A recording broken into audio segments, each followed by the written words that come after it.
I think the greatest story is that Khrushchev once said he only feared two things. One, that there might really be a God, and two, was strategic air command.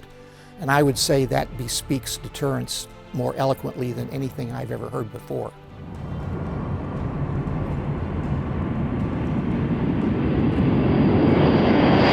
Deterrence is not an exclusively military concept. It's part of everyday human interaction.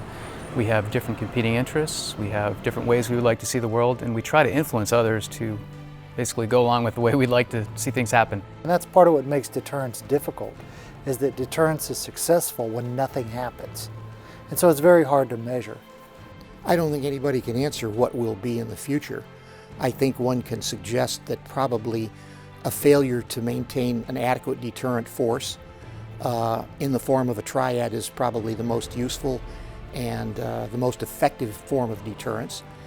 Effective, by my definition, means they will be credible and reliable.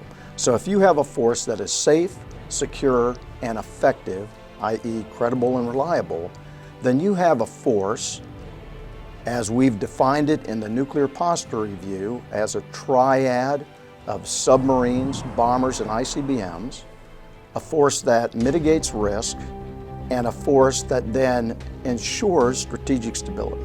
Global Strike for the Air Force and then the Navy are all looking to update and modernize the nuclear arsenal. For the Air Force, it's the long-range strike bomber.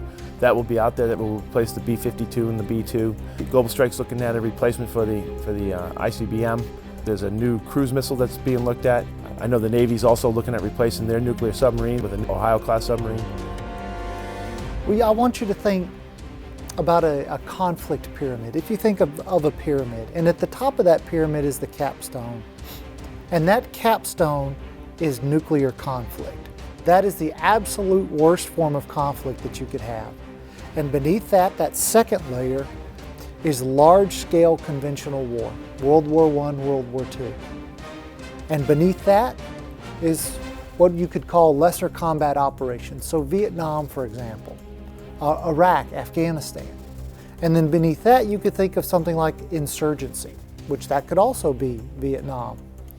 And beneath that, at the very bottom of the pyramid, that longest level, but at the bottom, is terrorism as we generally think of it. So at the top is the worst case, but least likely. At the bottom is the least dangerous, so most dangerous, least dangerous, but most likely. So when you're talking about trying to deter terrorists or non-state actors, one, they usually exist within a much larger social context. So we can concentrate on how many foreign fighters are maybe one area of Syria, but the even more interesting question is, where are they all coming from?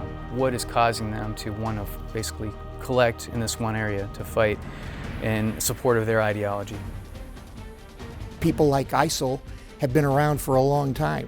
Al-Saladin wiped out the assassins in the 12th century on the ground with a conventional force, and they were very much like these people, perhaps not as numerous, but I think that ISIL it's a real threat to pinprick us regularly, hurt us, maybe even make us look bad.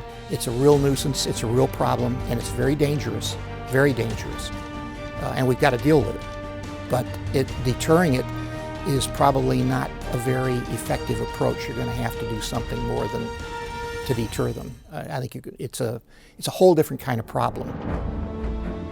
It ultimately gets down to two really key things. It's theories of mind. How do individuals process information and make decisions at a singular individual level?